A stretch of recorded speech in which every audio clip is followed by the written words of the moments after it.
मुंडेश्वर संरक्षित जंगलरू काठ गंडी सह ट्राक्टर को जबत करी दुई अभियुक्तों को काबू कला वन विभाग।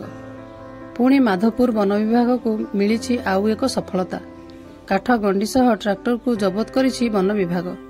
सूचना अनुसार बुधवार दिन अपराह्न 3:30 समय बौद्ध जिला माधवपुर वनांचल अधिकारी आशिक कुमार दिगाल नेतृत्व में एक टीम पेट्रोलिंग करुवा समय बारिंग ग्राम निकटस्थ मुंडेश्वर संरक्षित जंगलरू एक काठ बोझेई ट्राक्टर जार नंबर OD17TCD 11063 को जबत करिछि एवं दुई अभियुक्त गाड़ीर ड्राइवर संजय बिशोई और गाड़ी मालिक रवींद्र मुदली को मध्य काबू करिछि।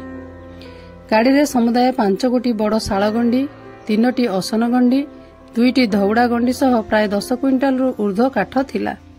एही पेट्रोलिंग समय वनांचल अधिकारी आशिक कुमार दिगाल सह फरेस्टर सुनील खेती, फरेस्ट गार्ड सुबल प्रधान, गीता एका, बीणापाणी खटुआ और समस्त फरेस्ट स्क्वाड सामिल थिबा बेले अभियुक्त 2 जनक डाक्तर परीक्षा करा जाई 101/2024-25 एक मामला रुजु करा जाई आसंता काली कोर्ट चालान करा जिबा नै वनांचल अधिकारी आशिक कुमार दिगाल सूचना दैछन्ती।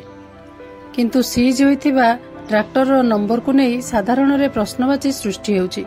तेणु परिवहन विभाग को जोगाजोग करिबा परे ट्राक्टर प्रकृत नंबर जना पड़िबो बोली वनांचल अधिकारी सूचना दैछन्ती।